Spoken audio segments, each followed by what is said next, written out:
SEC Conference. We're going to build the best football program in the SEC Conference. You have now arrived at Stadium in Gale. The kick, it's been blocked again! How about it? It's been blocked again! It's going to heat one deep down the field. It's going to be to the goal line. It's going to be gone! It's a touchdown! And the Gators have won the game! Kyrie Cleveland! How about it? I can't believe what I just saw! Dropping back to throw. Pops and fires the ball over the middle. It's Story! It's Story! Got a touchdown! Story got a touchdown! Oh, man! Story's got a touchdown! Ahmad Black, in his final game as a Gator, takes it all the way home and sends Urban out the winner. You have now arrived at Stadium in Gale. Boys and girls, ladies and gents, welcome to another episode of Stadium Miguel. It's your favorite Uncle Silk. It's Dan. And it's Zach in for Nick today. Zach subbing. We got some positivity in here to sub in for the negativity, man. I like the swap out. How's it going? No negative Nick this week. Although Sure. Nick's living his best life right now, we got to say. He's letting the entire internet know too. Yeah. Nick did hit us in the group chat of the Stadium Miguel with Dan remark from last show saying 4-star. There's gonna be some beef when they get back with the 4-star ratings and whatnot, man. So I like that energy. Congrats to Nick again. He out there off the grid, enjoying across the pond, vibing a little bit. Yes. Yeah, I think he's in Croatia right now, eating at Michelin star restaurants, letting everybody on the internet know. But yeah, no, I think he was. Well, I don't think he was upset. I think he understood. I'm not trying to hit on his wife. I called his wife a high 4-star, Nick a low 2-star. I think she got a little offended. So apologies, Lauren. There's still time, before final rankings are due, right? That happens in February? Is that when you guys do them, Zach? That's right. Evaluations are still taking place. Exactly. Right. So shout out to Nick. Zach, how you been, dude? I've been great, man. I just came off of a week with the fam, taking a little mini vacation, also doing some work mixed in with that, but got to see New York City for the first time, got to go to Toronto and visit some family, see my uncle for the first time since 2007 because my cousin graduated from dental school. So that was nice to get out of the country and then drive, that drive from like upstate New York all the way down to New York City was beautiful, going through the mountain ranges. I didn't even expect that when we planned the trip, that it was going to be that impressive. So, and then, getting to spend 2 days in New York for the first time, that's, it lived up to the hype. And, we really did it for our boys. That was a trip that they've been wanting to take for a while. So we did it, and Central Park was probably the most impressive thing I saw for sure. Hell yeah. No, Toronto's a really cool city. If anybody has a chance to go up there as well. I'm not sure if you had a lot of time to hang out there, but New York City is definitely a place to be. But no, you're right. That area through like the Finger Lakes, if you went there, or the Catskills, is beautiful. Yes. Definitely encourage everybody to do that. It's not a trip a lot of people take or think about taking, but glad you were able to. Yeah, there were stops on the highway where it was giving you options to do like a scenic route and get off at an exit and overlook the mountains. We didn't do it because we were jetting it to NYC, but next time we take that trip, that's going to be planned. I lived up in upstate New York mountains, man, in Mooresville. That's where I played JUCO ball at, bruh. Ooh, okay. Yeah, the views is fire this time of year, but that's a hell of a winter, bruh. I'm telling you right now, that winter is rough. I can imagine. Yeah, I can imagine. Yeah, we on our way back, we thought about actually stopping at some of the scenic routes, and it rained the entire drive, like the whole 4-hour drive that we had. And it was crazy because we thought, okay, at some point we're going to drive out of this. It's going to be like Florida. It wasn't. Like, it just rained the whole time. Yeah. So, and when you're going through the mountains, like, there are flood warnings, like it'd be easy, to pan. So we did fine though. It was a fun trip. We'll definitely do it again. Yeah, I gotta do that with the kids. My son's name is Harlem, so he's like, Pops, you gotta get me up there eventually. It's not the same New York that we grew up with. It's a lot cleaner, even though when you went, and you're probably like, this ain't the cleanest, but it's a lot cleaner than when I was up there. But overall, outside of Central Park, what else did you enjoy in New York? So first thing we did was pizza. I had a whole thread on the Gators online message board, and probably 60%, maybe more of the replies told me to go to John's of Bleecker Street. And then I looked up Dave's pizza review, and he said it was, he took a bite and was like, this is the best pizza I've had in NYC. So I'm like, all right, well, this is where I'm going. And so that was the first place we went, and it was legit. We got pizzas, we got appetizers, but I did the original, you don't call it cheese, I guess you call it plain. Yeah. So, but it was legit. Like it's probably the best pizza I've ever had. In Manhattan? No, it was I don't know where the area was, but it was literally like directly across from Jersey City, which was where we stayed. So that's a village code, because I was trying to figure out where to stay. I did not want to stay in like the thick of it. I do the opposite when I go to New Orleans. Like I want to be right there in the thick of it. But this was a family trip. I didn't want to be near Times Square or anything crazy. So I asked some people where some different spots to stay, and a few people recommended Jersey City, and we actually stayed in the Hyatt, which was right on the river, and it was right across from New York. So at night you could go out and see the whole city lit up. And then we were right by the train, so we just took it right over to the World Trade Center exit. We were right there. So nice. I recommend that for anybody that's never traveled there and wants to do that, and you don't want to stay in NYC. Like Jersey City was a good option. So I was impressed with that. I was also impressed with people in New York. Like, let me give a shout out to the New Yorkers. They were so nice to me. That's different. Word. Like, bro, we split up at one point. We both got lost, or not lost, but didn't know where we were going on the train. And like, man, this one lady stuck her foot in between the door, and then like the door went to close again, and then she stuck her head in the door. Her hat came off, just to tell me and my boys like which way we needed to go. That's what's up. So yeah, I was, and then my wife had the same experience. With some people that she was trying to figure out what train to get on. So we were very impressed. I think, I know New Yorkers get all kinds of raps, but the experience we had was really good. That's what's up. That's awesome, man. Well, Zach, we appreciate you coming on the show today. We have Jeff Driskel joining us today as well, probably in the next 15 minutes or so. But with that, Zach, we'll just kind of catch up with you. Obviously, if you are unfamiliar with Zach Albaverdi, which I doubt that you are, but if you are, he is a writer with On3. Previously with the Gainesville Sun, previously with Rivals.com as well. But we're super excited to have to have Zach fill in for Nick, pardon me. But before we get into that, let's give a shout out to our friend Alan Horn with State Farm Insurance, 706-692-2888. Again, 706-692-2888.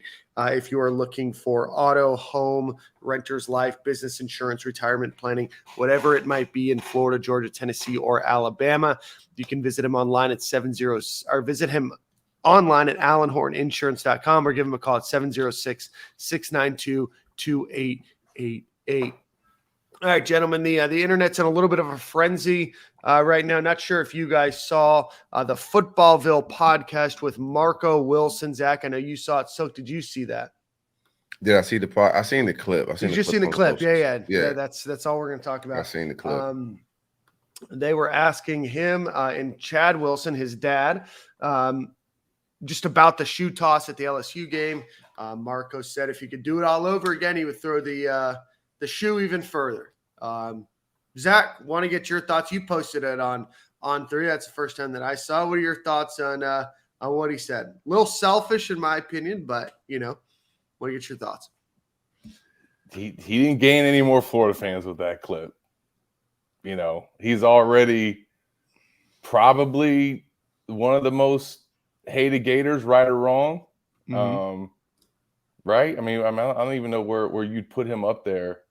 He's up there. But, like, he's up there. And, he's just, I guess, owning it and say, hey, I'm going to die on this hill. And You know, it's the different approach from Dallas Baker. You know, Dallas Baker had a similar situation in the Tennessee game at Tennessee back in the day. And he's obviously come out and apologize here or there. Not to say that that's what anybody should do in that situation. But again, Marco's owning it. He's having fun with it. I know a lot of Florida fans, aren't going to like that. Or again, we don't know the full context of what he said. So it was just a clip, but it didn't look good. But I also am not surprised because he never really seemed too remorseful about it when it happened, Yeah, but I also just think it's unfortunate because when you really get down to it, like that not only cost Florida the game, but it probably cost them a chance to get into the college football playoff. Because in my opinion, if they come into that championship game in Atlanta with just one loss and however many games they would have won in a row, and then you lose to Alabama in the fashion that they did, like I think they would have had a strong argument to still make it. But with that loss to LSU, they didn't. So that's like, in the context of it, that's why I think Florida fans still hold on to it, this shoe toss, so much because they feel like of what it cost the team, which what they felt like was a special season, or up until that point, at least. I think it's attention seeking, man. Because Florida fans, as much as we're mad about it, like we're not talking about it on a regular. Like it keeps getting being brought up by them. And I rocks with Chad in the Wilson family, but I think this is it's corny, man. To be real, like you go and sit down. After making a mistake like that costs your team the game, right? Or cost your team the opportunities that we just spoke on. A good character person, you know what I'm saying? Like just keep it a bean. He's a good character person. So if you have good character, you cost your team a game. Like what do you gain from going back and sitting down on this podcast and pretty much trying to clown your alma mater? I think it's just ignorant to be real. I think there's nothing to gain from it outside of just Twitter and social media chaos. And at this point, bro, it's time to move on. You know what I'm saying? Whatever Marco got going on in the pros, he should probably just move on with that. But to keep going back to the same thing, I think it's just, them trying to double down on the mistake that he already made. Dallas Baker had the right approach. Everybody make mistakes. You could cost your team a game, but the response after it, you know what I'm saying? Like, are you sad for the dude that you're at war with? Because you're in the trenches with other guys, right? It ain't just about Marco. It ain't just about the shoe toss, which was selfish as well. So my overall opinion of it is just like he's still selfish. It wasn't just about you in throwing the shoe. It's about the whole team. In that whole Dan Mullen era, I'm glad it's over because the mindset of a lot of those players is just thrown off. I don't remember, but did he ever put out a formal statement after? No, he was captain. I know they never made him available to the media. Yeah. So no, he was. I think Chad Wilson posted something on Twitter, and I remember this because the tweet's been unearthed again over the last couple of days or last couple of hours. That he feels bad. He feels like he let down the team. Not try not to be too hard on him. He's hard on himself. I guess the biggest thing to me is. He did address it in an ESPN article right before the draft, I think. Oh, did he? Yeah, I do remember that. But again, he clearly doesn't have any remorse about it. This is my thing. He hate that he did it. I'm gonna keep it a bean. He hate that he did it, but it's pride and ego at this point. You know what I'm saying? All that writing down the interview to try and act like you don't really care about it. Because he's gotten so much blowback for it, so it's almost like that's his response. It's like when LeBron tried to be the evil guy and nobody bought it, right? Like when he was trying to be the bad guy role, when he went down to Miami and tried to embrace that, nobody believed it. I think he's a good kid, and I think he hate that he did it, but at this point, he's just gonna double down on it because it's just clout and what Twitter is these days, or social media is these days.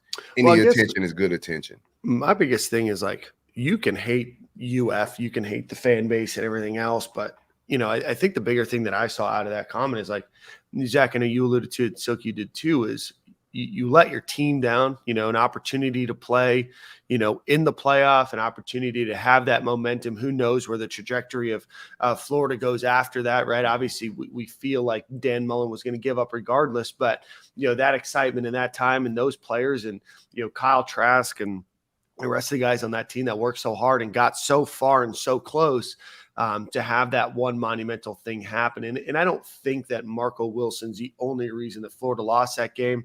There's some personnel decisions going into that game with Kyle Pitts not playing. There were certainly opportunities for Florida to put that game away at different and there's times. a missed kick at the end too. So yeah. it wasn't just, it was a hard kick that McPherson tried to make, but it wasn't just, but if he doesn't throw that shoe, the game's over. Right. But you let your teammates down more than anything. Those are the people you should have cared about. But I think you guys all made good salient points there. Came up yesterday. So, just one of those things that, on the top of the noggin right now. Want to get into something before Jeff joins us here soon. There's a lot of discussion. There's now petitions out there that have been created. There's a lot of hullabaloo about what renovations might happen to the swamp. They announced last week that they're going to be starting searching for an architect and in an engineering firm to really kind of help them decide what $400 million worth of renovation to the swamp looks like. We've gone from, this is going to be great to, UF's going to shrink the size of their stadium to about 60,000, fans, and they're only going to, be able to cater to rich people. So, Zach, do you have any additional knowledge about what Florida might be looking to do here? Or what's kind of your thoughts and the temperature of the conversation about the swamp right now? Yeah, I mean, I think they're still very early in the phases of figuring out what that's going to look like. And that's not a front from them. Like they literally don't have an architect pick. So it's really hard to say what it's going to be, because based on the conversations that I've had, whatever architect that they pick is going to dictate how they spend their money. So, whatever they think they want to do or whatever they might want to do within the swamp, let's be honest, this is an old stadium. So there's going to be some things that they can and can't do. There's going to be some walls that need to get knocked down. There's going to be some things that have to happen in order to facilitate what it is that they're trying to accomplish. But there's going to be some things that aren't doable, and then there's going to be some things that they have to do that they might not be considering, that an architect is going to tell them. So it doesn't seem like it's going to be off-site, though. And that was something that was on the table, I think, at some point. I don't want to say it's not completely off the table, but it looks like they want to renovate the swamp, just based on the language and based on how this thing has progressed. But there is also, or was the possibility of an architect being like, yo, if you're going to spend almost $1 billion, you need to just build a new stadium, So I don't think that's what they want to do, but do they knock off half of the swamp to renovate it that way? Could you redo the whole student side? I don't know. I'm just throwing things out there. I think there are certain parts of the stadium that don't need to be touched. Touchdown terrace, where the press box is fine. I don't know how much renovation they want to do to that, but there are certain parts that I think can obviously stay, and you want to keep that feel, but they're going to transform the look. And that's going to be a fun thing to cover, y'all. That's like the fun stuff about being in college sports, is getting to be part of, like, we focus on the games and stuff, but we cover a university that's got big money to put into projects like this. I'm wondering, what's the process of shutting down the construction? How long does it take this rebuild? Yeah, I mean, you got to think they did it in before Spurrier's second season. They added that whole touchdown terrace from when 90 to 91. Yeah, and right before 91, it was ready to go. So they basically back then built a whole side, and attached it to the lower bowl, or both lower bowls. So it can be done, and now they got much more manpower and resources and money, I think, to be able to put behind it. So, I do think that there's going to be a lot that has to get knocked down. There's no way if you're gonna invest that much money, you're gonna definitely transform the look. But I want to ask you, y'all go to a lot of home games as a beat writer, or a lot of away games, I would say.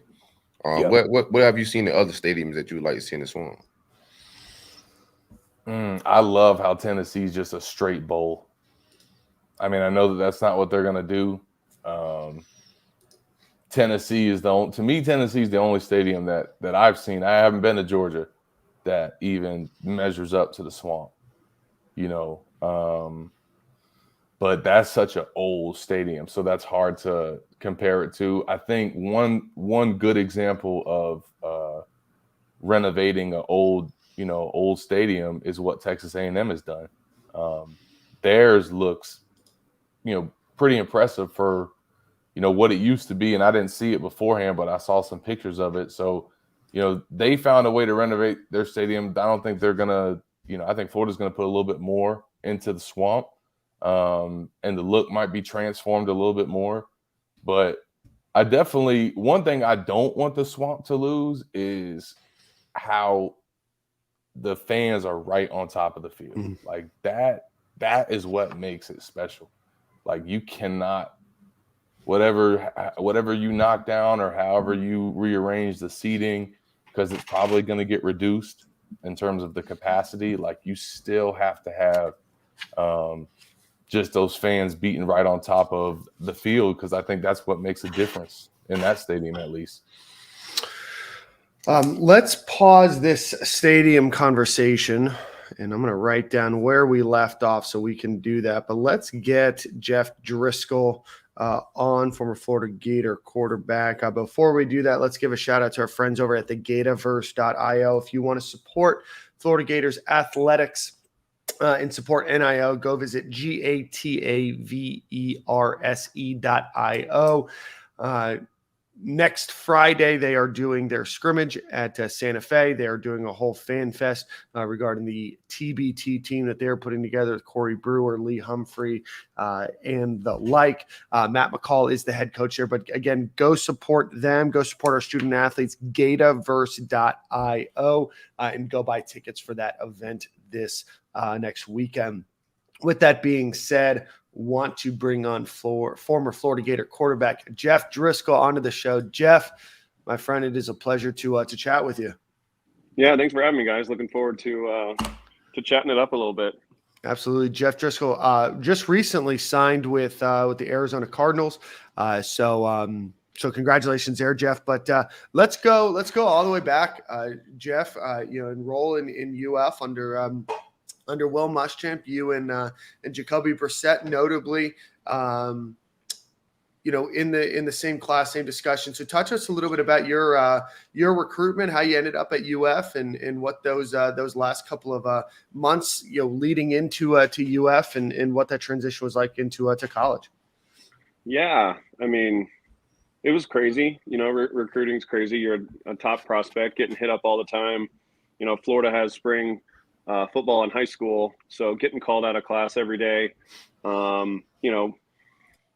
it was awesome. I enjoyed it, getting to talk to the Urban Meyers of the world, the Nick Sabans, you name it. But Florida being an hour and a half from home, winning championships left and right, great academic program. It was a no-brainer to stay home and play for the Gators. So obviously didn't get recruited by Will and his staff. But really enjoyed my time there, won a lot of games, and, wouldn't have changed it for the world. What was it like, real quick, before we get into college, what was it like, being recruited by Urban Meyer and then that switch over to Will Muschamp and those guys? What was that like from a recruiting standpoint? Yeah, I mean, I started getting recruited, my sophomore year in high school. And, even from my sophomore year to my senior year in high school, you'd be getting recruited by one guy from this school, and then by 2 years later, he'd be at another school. So, I talked to a bunch of people that had gone through the process, and they all basically said the same thing. You're committing to a school, not a head coach, because they're going to change. They're either going to get fired or they're going to take another job somewhere, or whatever happens. So make sure your decision is based off a program and not, whoever's the head coach or position coach or whatever. So I really took that into consideration. Obviously Urban was a great recruiter, brought in a bunch of really good prospects. But, I was going to the University of Florida, not going there based off who was the head coach.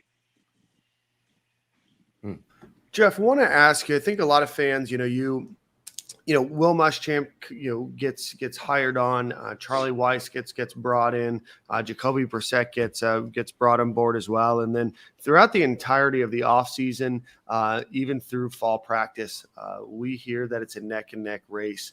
The very first play on offense of that year, he brings both the guys out onto the field at the same time. What's going on there? Right? What are your thoughts? And I know that you're going to give a good PC answer about Jacoby being a teammate and everything else, but what's going through your mind when everybody's wondering between these two great quarterbacks, who's going to be the starter, and then you guys go both brought out at the same time, and everybody's kind of looking around like, what the hell's going on here?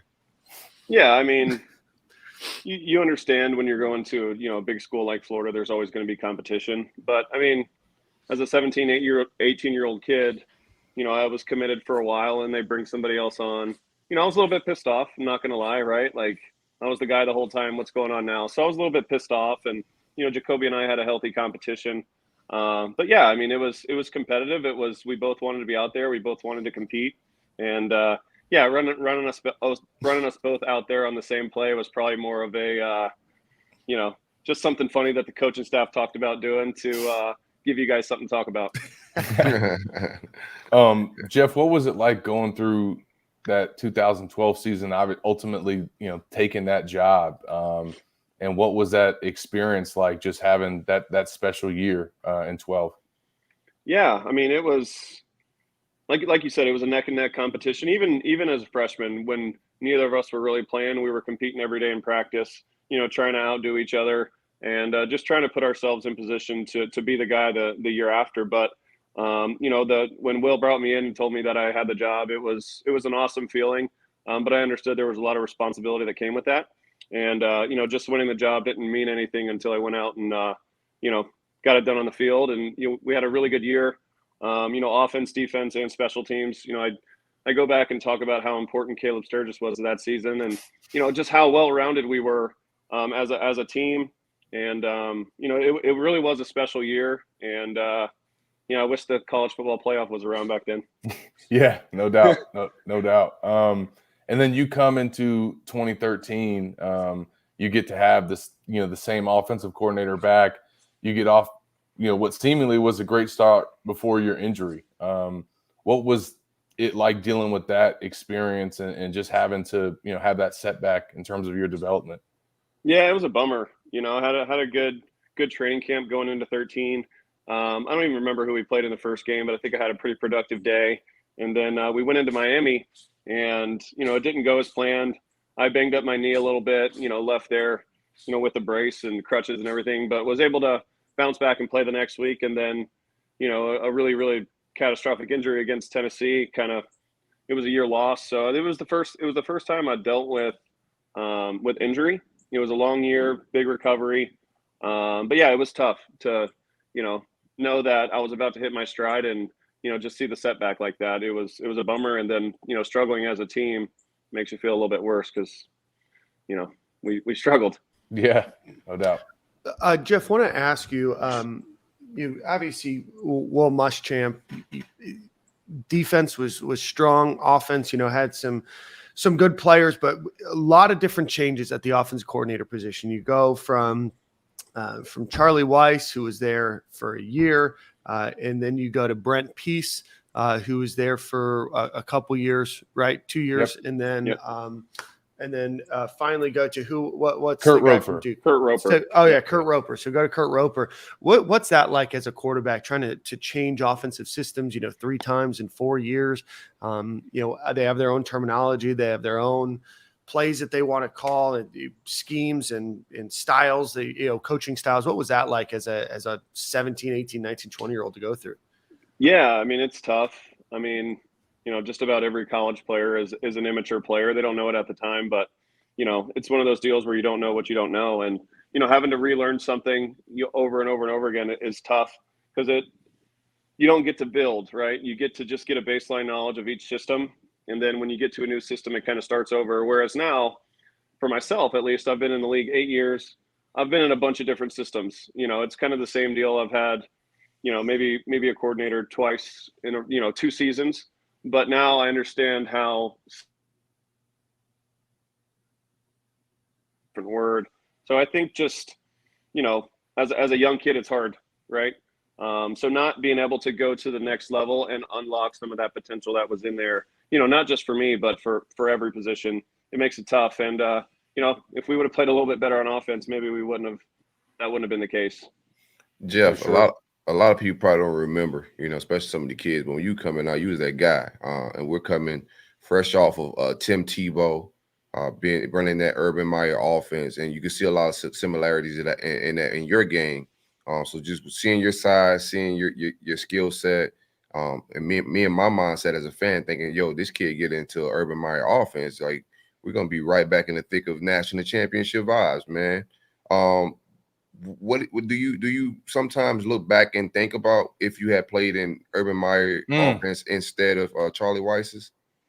Or any or Urban for 4 years, man. I would have loved to see Jeff in that offense for 4 years. Yeah, I mean, one of your, you said there that you were thinking as a fan we would be right in the national championship vibe. I mean, don't get it twisted, we were. I mean, in 12 we were right there, right? We went into the bowl game number 3 in the country. I think we rattled off like 7 or 8 wins in a row during the season. So I mean, we were right there.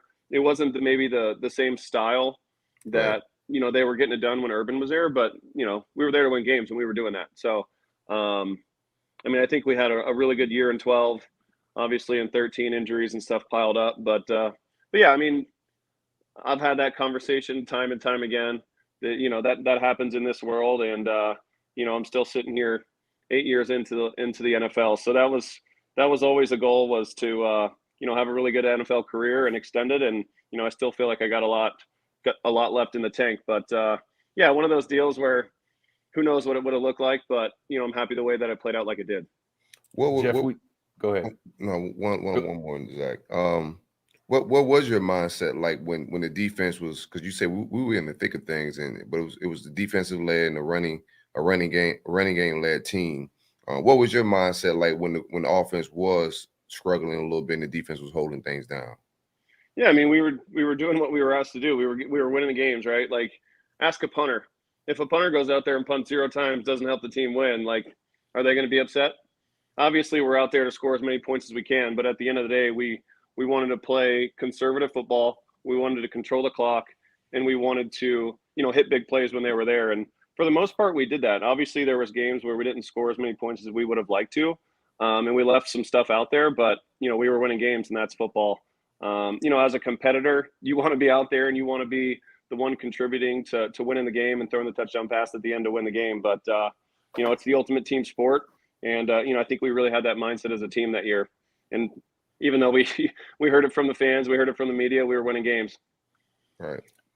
Jeff, we now live in the transfer portal era where guys now have the freedom to move around, and we see how beneficial it can be. Obviously, that was something that was really big for you, making the move to Louisiana Tech. Thinking back to that decision, what all went into that, just kind of wanting to get a fresh start. Obviously, there was a coaching change, so you had to deal with that dynamic. But how much did that do for you just to be able to go out there? You knew you had the talent, and then go out there and have a 4,000-yard season and just have some success before being able to move on to the NFL. Yeah, I mean, it was a super difficult decision. I love the University of Florida. I loved my time there. I love the guys that I played with. Loved everything about it. But I had a candid conversation with myself and my family and said, hey, if my goal is to get to the NFL, you have to have production. You're not just going to get there on potential. So I had to go somewhere where I was going to have the opportunity to go produce, and made a relatively selfish decision to go to a place that was going to let me cut it loose, running the ball, throwing the ball, and it worked out, but it was definitely not easy. Happy I made the decision. I really enjoyed my time in Ruston as well, but it was a tough decision to make, and it was totally one for myself. And, it was hard because I've always had a team mindset, but, happy I made that decision when I did. Jeff, I want to talk about your time in the NFL now. And then most recently, like I said, got signed by Arizona, but let's go back a bit here. Get drafted by the 49ers. Only there for a little bit, I think, right up into the season started there in 2016. You go to the Bengals, have a good, few years there. You've been with the Lions, the Broncos, Texans. I want to talk a little bit about you playing tight end there with the Texans for a little bit, and now with Arizona. What's been like in the NFL, and what's that experience been like for you? Yeah, I mean, you just rattled off like six or seven teams that I've been on, and that's kind of what it's been, right? I got to the league in San Francisco. I wouldn't say I wasn't prepared, but it's a lot thrown at you immediately. And, I just didn't go out and perform very well in training camp, and, got cut. And, you learn a lot of new terms in the league if you have to go through a bunch of transactions. So I got claimed, the next day after being waived, and, didn't really know what that meant. They said, hey, you're going to Cincinnati. I was like, that's awesome. And, got thrown in week one, learned a lot, my call it redshirt year. Was with Andy Dalton for 3 years, learned a lot from him, became a really good friends with him and his family, and really enjoyed my time in Cincinnati. Was fortunate enough to get in the game a handful of times, in the 3 years that I was there, Mm-hmm. which, some backup QBs go 3, 4, 5 years without getting a snap. Yeah, Chase Daniel's been doing it for like a decade and a half. Chase Bank, baby. Jeff, yeah, I mean, Jeff, what are your thoughts on Skyline Chili while we're here? Yeah, I mean, it's different, Yeah, okay, cool. It's something that you have to explain to somebody, right? It's chili, but it's really a sauce that goes on spaghetti or hot dogs, so it's a whole deal. And it has. But yeah, I enjoyed my time there, and was able to get some really valuable.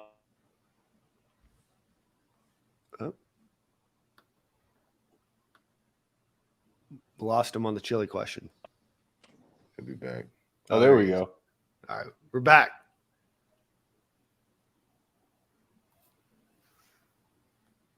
Maybe it's the Skyline Mafia coming. Yeah, after Skyline. They heard us. Skyline heard us, and they tapped in. Hey, we'll get him out of here. No, sorry about that. What was the question? I don't even know what I was talking about.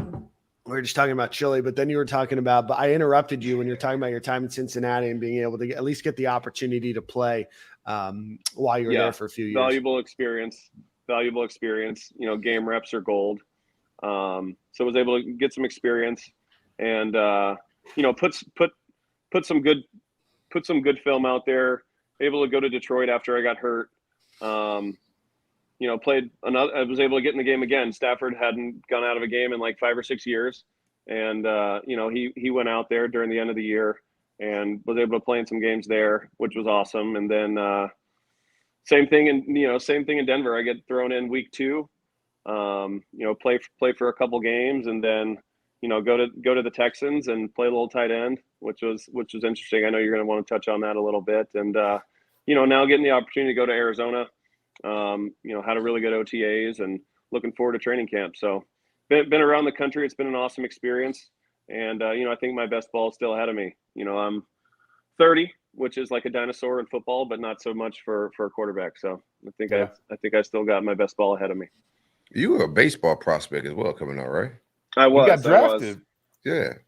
Yeah, I'm sure you guys wrote a story about that as well. Is he going to quit football and go play baseball? And right. It was one of those deals where I was like, hey, if they're going to give me money to sign for my rights, and I told them point blank I don't want to play baseball, and they still wanted to give me money, I was like, I'll do it. Bring it on. Yeah. So I too have now made myself eligible for the for Major League Baseball draft. If they want to give me Yeah, money. watch your phone. There's like 40 rounds, so when you get down to like round 29, when I got drafted, they're like every 30 seconds. So make sure you don't blink. Yeah. what was it Jeff- about baseball? Just wasn't your sport? You just love football more? I really like both. It was one of those deals, like you said. I was that guy coming out of high school, right? I was the man.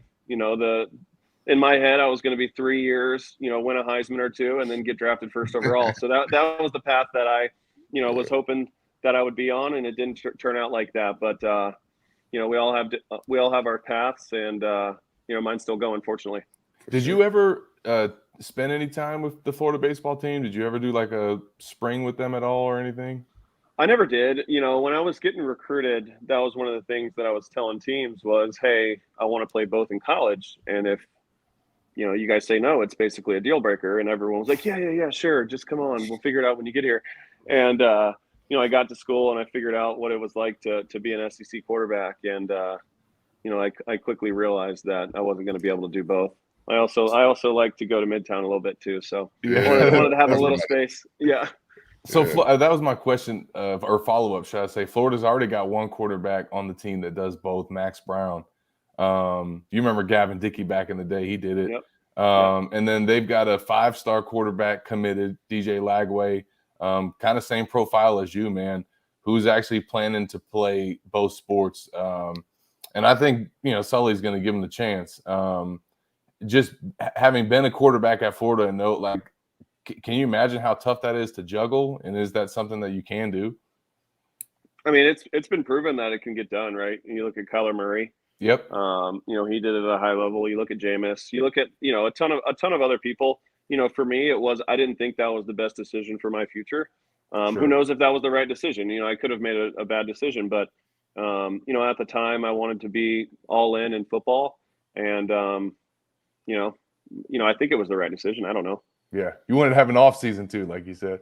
That's right. I wanted a little time. Go to the estate's pool parties and play pool basketball as well. I heard that.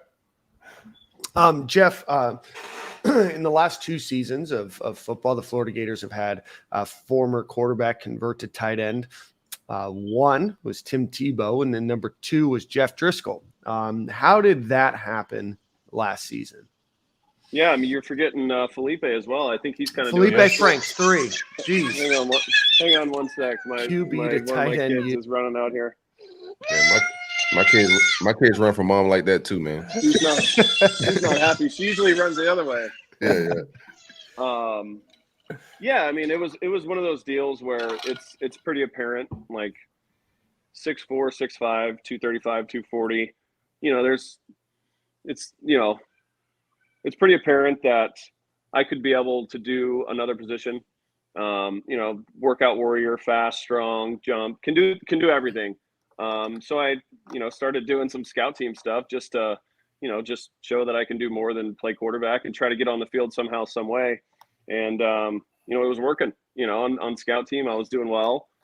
Started to do some special teams, and I was showing up on special teams. So they approached me and said, hey, do you want to do this? And I was like, I want to figure out a way to get on the field. And if this is the fastest way to get on the field, I'll do it. So that's how that happened. It wasn't a deal where I was giving up on playing quarterback. I always knew I had the skill set and the potential to get it done. Just needed more opportunity. But yeah, I'm a football player. I'm a competitor. And if they say, hey, this is your best chance to get on the field, I'll take it. It's something about those Florida quarterbacks too, man, because we rattled off a bunch, but you also had Trey Burton. Mm-hmm. You had Jordan. You had Jordan Reed, who you played with. Yep. I mean, it's just, They tried Tim, but Tim was like, "Nah, I'm cool, man." No, he did it though. He did it. He was out there trying to block. The first couple of days of me blocking didn't go so well. So I'm happy that wasn't a meme like his. And Jeff, obviously, moving forward, you got your new opportunity, and you said you feel like your best ball is ahead of you. Kind of what's your mission, I guess, moving forward, and kind of what you want to accomplish in Arizona. Yeah, I mean, I think my mission going into every season is the same. One is to make the team, right? That's not an easy thing to do. There's 90 really good football players on every roster right now, and it's going to get down to 53 pretty quickly. So that's my first goal is to make the team. And then second is just to contribute into winning games, whatever that looks like. If I'm the guy out there, that would be great. That's what I would love to do. And that's what I set my mind to every year. But there's only one guy out there at a time. So if it's contributing in the the film room, or spending some time with the guy that's out there, or hey, if it is the special teams tight end kind of deal that I've done in the past, I want to help contribute to winning games. You ever run into Jacoby Brissett after the game while you've been playing in pros? Yeah, I've ran into him a handful of times. It's always good to see his successes. I've been cheering for him the whole time. Even when he went to NC State, I always followed his career. And then in the NFL, it's been awesome to see his successes. So, we always, go say hello, give a little hug, little joke or whatever. And yeah, he's following me as well. So it's been cool to, see both of us stay in it as long as we have. When's the last time you made it back to Gainesville? So I actually went in the spring. My daughter has gotten into volleyball a little bit. Not the one that just ran out here, the older one. She's gotten into volleyball a little bit. So, I kind of took the first opportunity that I could to get her to Gainesville and brought her to a spring volleyball game. And and while I was there, I went over to the spring football practice, and I was super impressed by the new facility. Super impressed by what Coach Napier's got going. And it was good to get back. They really rolled out the red carpet and made me feel at home. That's dope. That's awesome, man. That's awesome, man. Well, Jeff, man, we really appreciate your time today. Certainly best of luck with everything that you got going on in your personal life. Best of luck with everything with the Cardinals, man. And we'll be rooting for you. I know that you have a lot of very faithful fans of your time here at the University of Florida, man. We appreciate you spending some time with us today. Yeah, I enjoyed it. And when I was backstage before you guys let me on, you guys were talking a little NIL. If there's any type of back pay on that, you guys let me know. Yeah, you'd have had a crazy bag, number one coming out like you were, bro. Oh, man. This back porch would look a little bit different right now. You get reparations, man. Gatorverse. All right, guys. We need to get in with the Gatorverse. Yeah, All right, man. I appreciate you guys, and yeah, I'm always pulling for the Gators, and proud alumni. So appreciate you guys. Awesome. Good catching up, man. Talk to you soon, Jeff. Take care. All right. He was actually one of the first recruits I ever interviewed in this industry. I covered the first guy I ever interviewed was AC Leonard. Man. Shout out to AC, man. And Jeff was the second.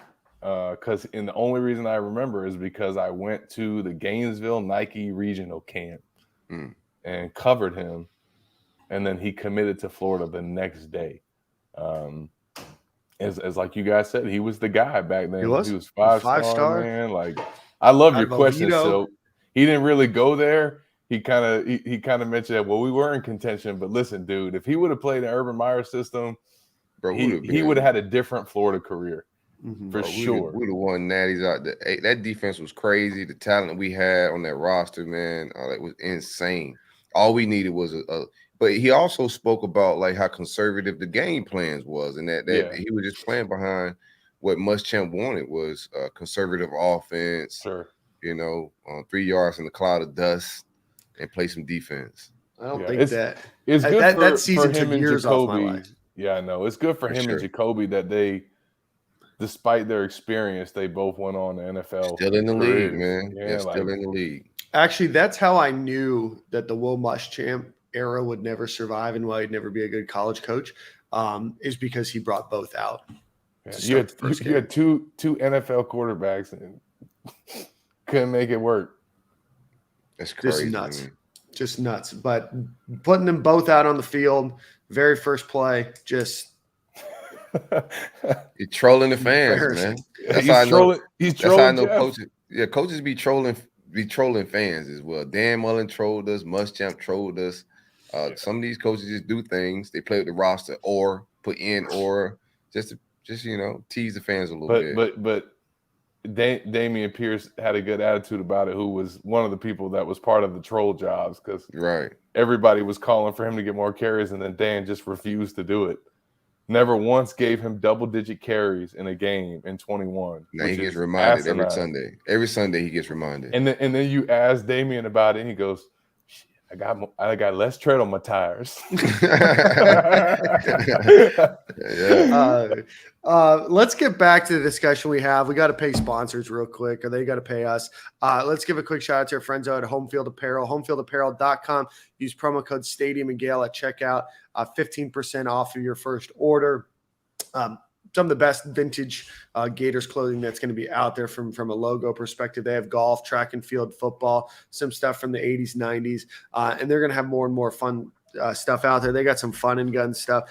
Go check it out. Football season's right around the corner. Super lightweight cotton. You can definitely wear it in the swamp, both the swamp that we have now and definitely the newly renovated swamp here in a couple of years. But again, go check out homefieldapparel.com, promo code Stadium and Gale for 15% off of your order. Want to pick back up onto the conversation about the swamp, and we ended with Zach, you saying that you wanted to make sure that that the fans were still close to the field, and I definitely think that that's something that Florida has.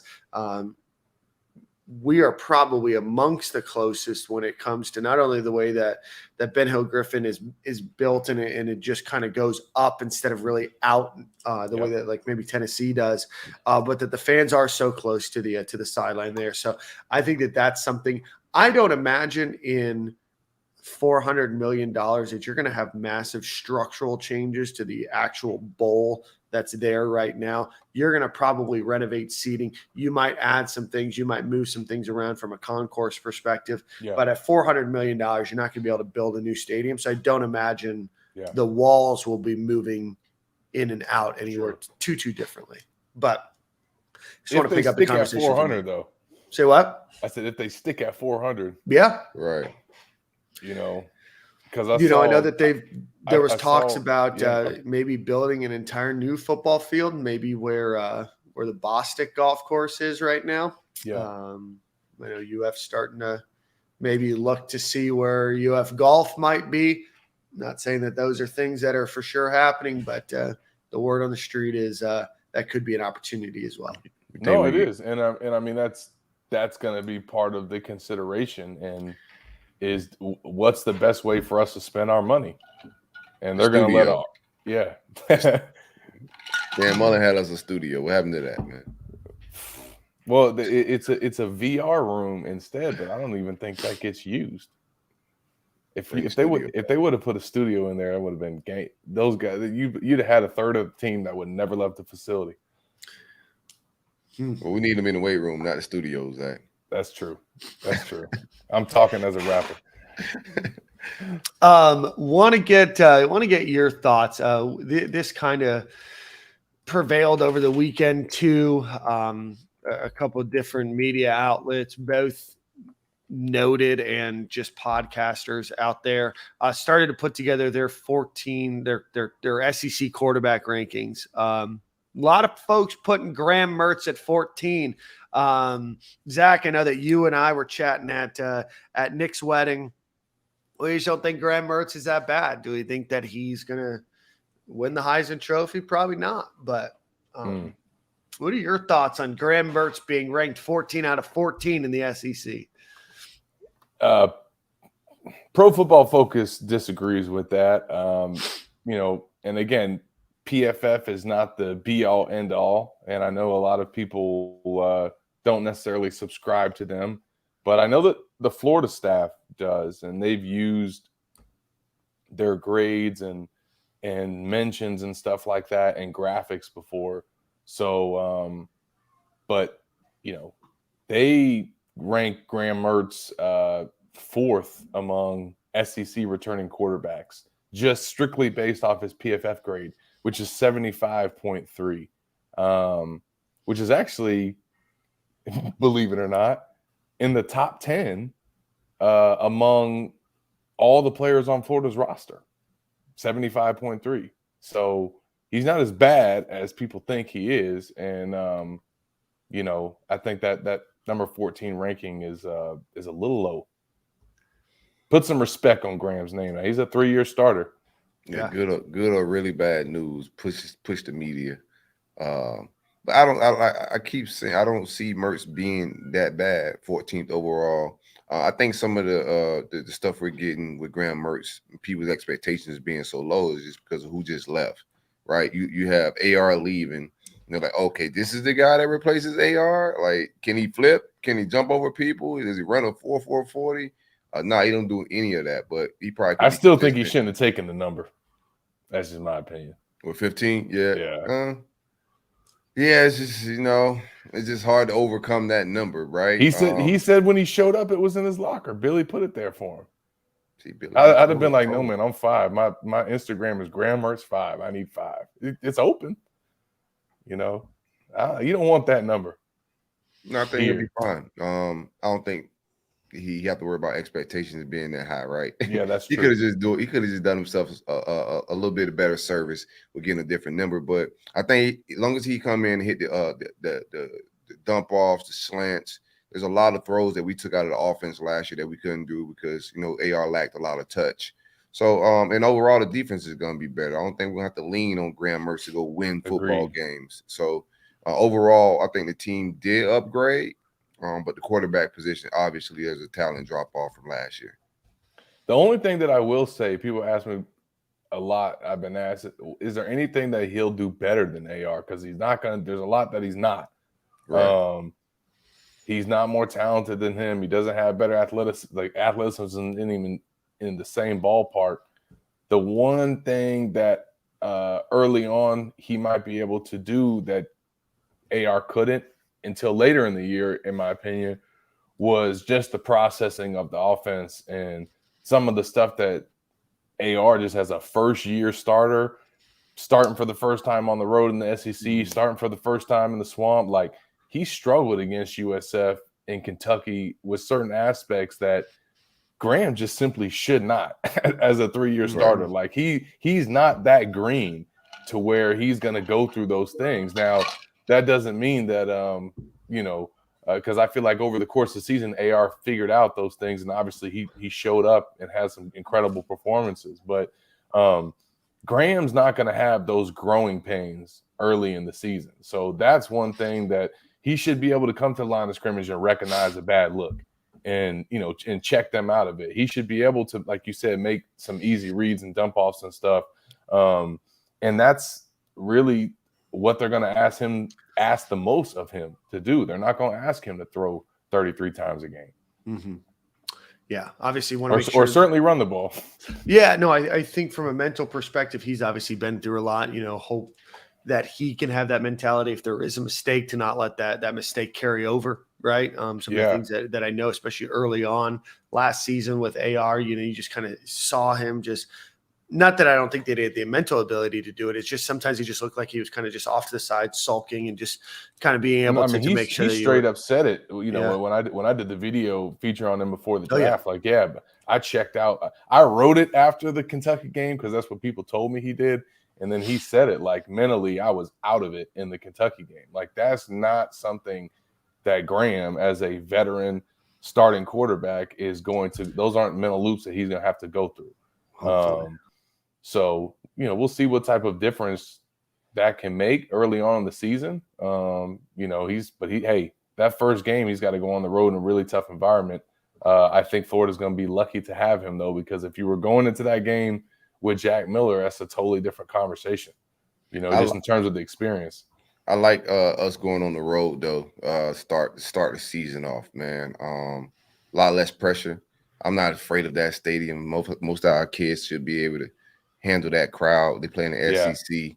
I think all the pressure's on those guys. And I like that, you're going out there with a defense, a quarterback that's coming off an ACL injury if he's playing. Still trying to follow and monitor that as well. But I like us on the road with a fresh new defense, or aggressive play caller, a running game, and I'm not afraid of that loud stadium. But Utah's going to bring a stick, but I like where we at, and I like our position for sure. Absolutely. We've got just a few more things to talk about here.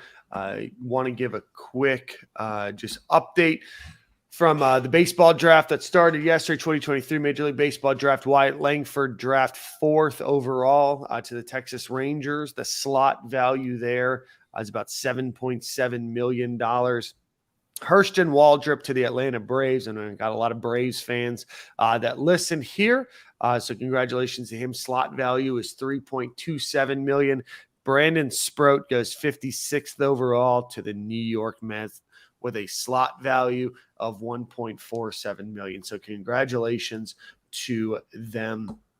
I want to talk a little bit about recruiting, but before we do that, let's give a quick shout out to our friends over at Alumni Hall on Archer Road, or go visit them online at alumnihall.com for your largest and best selection of officially licensed Florida Gators apparels, hats, Yetis, accessories, and gifts. You can earn rewards for future purchases with their Hall Pass Rewards program as well. So go get your Nike Champion, Columbia, Coaches Polo, sideline gear, and more at alumnihall.com or Alumni Hall in Gainesville, Florida on Archer Road. Gentlemen, we have an announcement looming today for four-star offensive tackle Fletcher Westfall. But before we talk about that, Zach, give us your thoughts on where the Gators are at this year from a recruiting perspective. Obviously, it's been a year like Florida hasn't had in a long time recruiting. But just give us kind of your overall view, and then tie that into Fletcher there at the end. Yeah, I mean, this is where they need to be at. This is what one of the reasons Billy was hired was to have these type of recruiting results, and they've had them. Like their month of June was incredible. They set a new standard for official visits. At least in the modern recruiting era, 17 official visitors was the most that Florida's ever had. Now, I don't know about back in the days like Charlie Pell and if they used to bring a bunch of guys into one weekend, but that's never been done, 17 in one weekend. And then they follow that up with actually landing those guys and then guys in the weekends to follow. I think the whole event, or should I say just the experience that went down at Spurrier's, where 3 guys committed at the restaurant, in front of everybody, like that's that to me kind of spoke to how this thing is trending, and the momentum that this staff is starting to build on the recruiting trail. They were already had some elite commits in the class, but then to actually deliver throughout the OVs, to get Waller, one of the top players in the country. I thought that was really impressive, and they're not done yet. They're gonna I think get Fletcher today, which will give them 4 offensive linemen, and I think a really solid class. A lot of these guys are maybe not ranked as high outside of Fletcher, but I mean, for Fletcher, they beat Clemson and Georgia and Arkansas. For Marcus Maskell, they beat LSU, and then for Mike Williams, he's a former South Carolina commit that they beat Miami for. So those are some big recruiting battles that they won for those offensive linemen. And then they get the guy from Germany as well that they went out there and scouted. So they know what they're getting from him. So and then Bama just got the number 2 player in Germany, some linebacker. I was like, hey, man. Yeah, Saban's slipping a little bit, man. Yeah, that's a new talent pool that I think Florida's starting to tap into. They like I said, they literally went out there and saw that kid. So it's not like they just took some project. So the recruiting that they've put together, they're doing their homework. Their evals are impressive, and then they're obviously getting elite guys as well. Obviously DJ Lagway is the headliner, but they got a bunch of top 100, top 60 guys in this class. And once the cookout rolls around, they'll probably get a couple more commits. They'll be at 17, with Fletcher, or 18 with Fletcher. I mean, they could have 20 plus commits going into the season, and then only, be looking to land, a few select guys throughout the fall to kind of top it off and make it, a consensus top 5, top 3 class, which is what I think it can be. Despite, because we don't know how the season is going to play out, Zach, but say the season goes south, what is this staff selling these recruits, and what's the likelihood of the class sticking together? Yeah, I mean, at the end of the day, these guys are committing to a program that's coming off back-to-back 6 and 7 seasons. So it's already looking bad if we're talking about the product on the field. Like, these guys are clearly committed to the vision. They're clearly committed to the opportunity.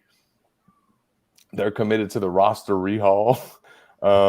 They know what's happening and why they're being brought in. So I think that if anything, if it's a really bad year, that might just kind of give them justification for their decision about if that factored into it, about feeling like I can go in and play right away because this roster's not where it needs to be. Right. So I also don't think that they would have too many guys that could be poached. I think the ones that have probably already left. The running back, maybe I think the linebacker that committed at Friday Night Lights, Aaron Childs. Yeah, he might be one that they have to hang on to just because he's pretty far out of state coming from Maryland, and you got to think that there's going to be some other schools closer to home that are going to be fighting until the end. And he just showed up and committed on his visit first time. So to me, he's a guy like I think they'll have to hang on to. But I mean, looking at their list, the running back Daniels, they're going to have to hang on to him. But I think having Waller committed is going to help with that. They're two friends out of Mississippi. But most of their class, I think, will stick. Especially the elite guys, which is important. Right. Let's see. Zach, you think UF takes about 24, 25 guys in this class? Yeah, I don't know if they'll get to 25 unless they have I crunched the numbers a while back, but they're going to have a good amount of attrition after the season to sign a full class. I got some names. Yeah, I mean they could sign. I mean, the limit's not an issue anymore. You can sign as many as you want. It's just the scholarship count. Like, how do they stay under 85? And you don't want to sign your full scholarship amount just off your higher. Like, they're going to save at least you would think 2 or 3 spots at a minimum for the transfer portal.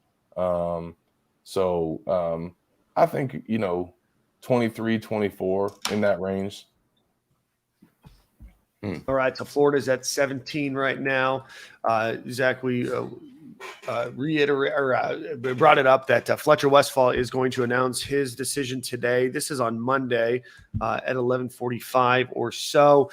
He is a 4-star prospect out of Leesburg, Virginia, so not far outside of the D.C. area. 6'8", 335 pounds. Finalists include, and where he took visits, Arkansas, Clemson, Florida, Georgia, and Auburn.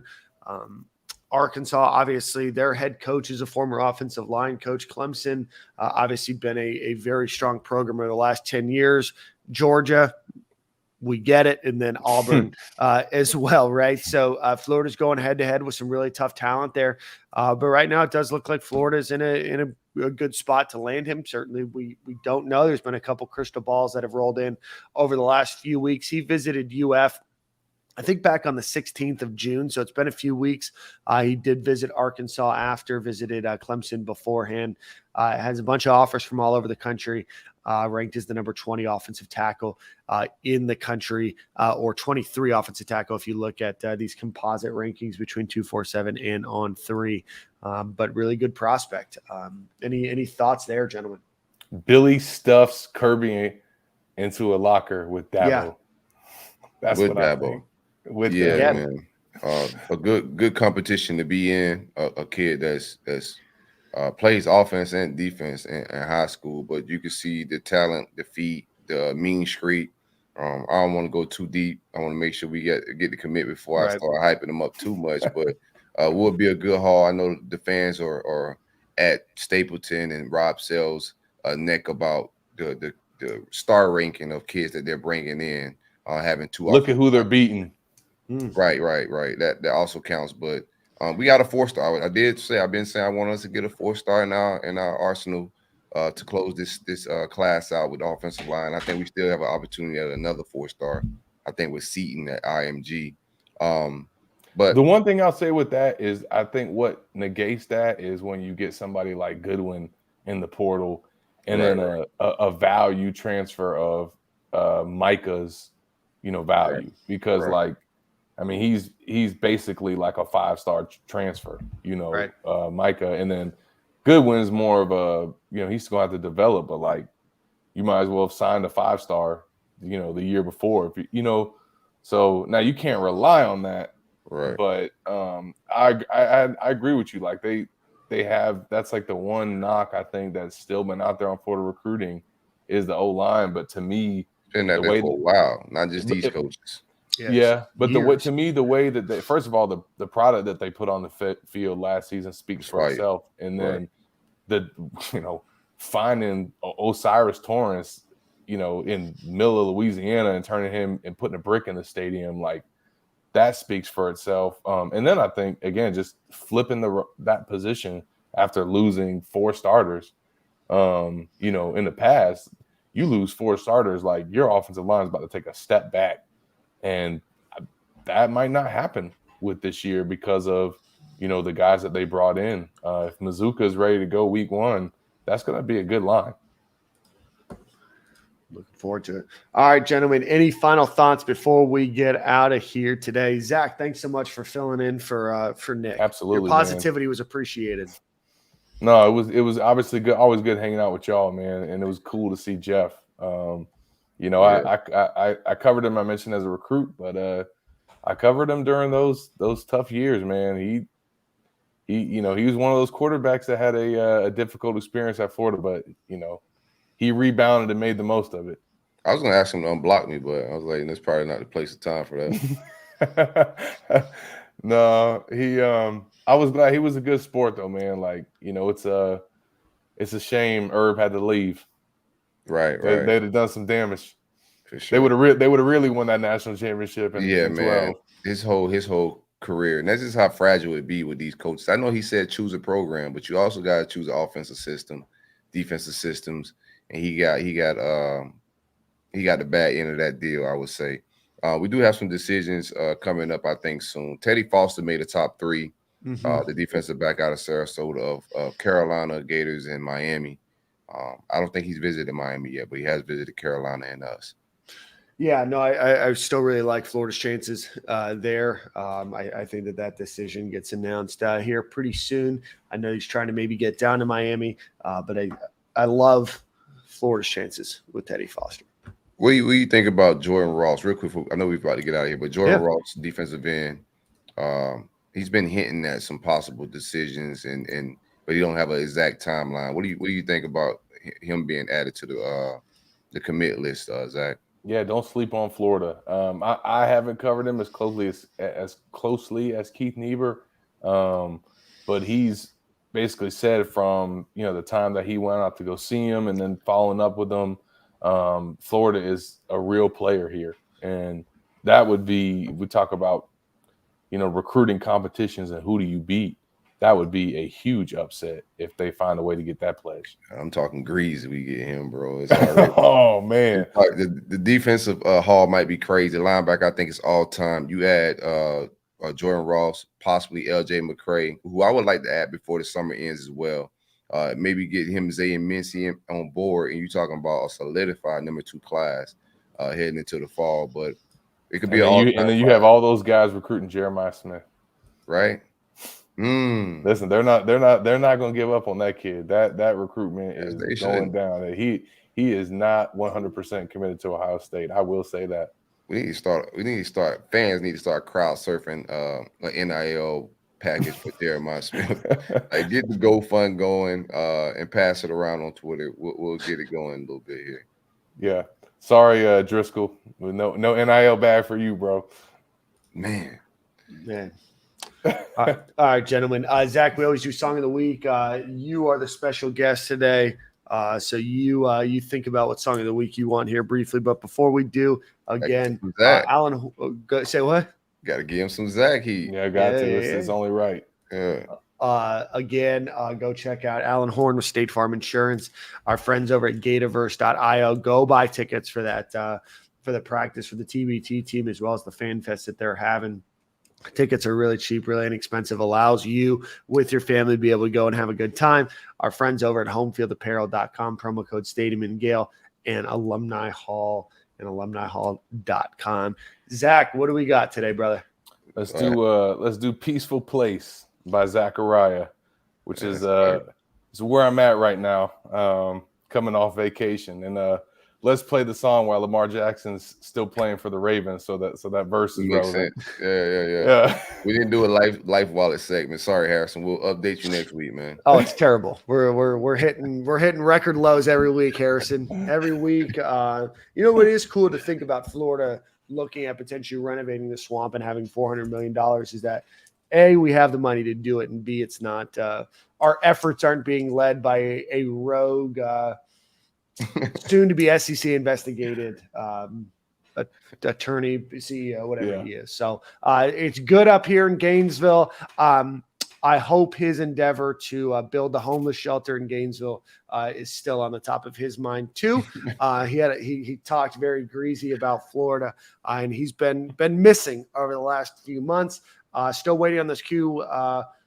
Let's see, what are we at? Q4 financials. It's been 1 year and 6 days since he last issued any sort of financial report on his business. So things are not great in Life Wallet. So Harrison, appreciate you checking out and being concerned about my retirement. So gentlemen, we will see you guys at the same corner, same time next week. Zach, we appreciate you filling in for Nick.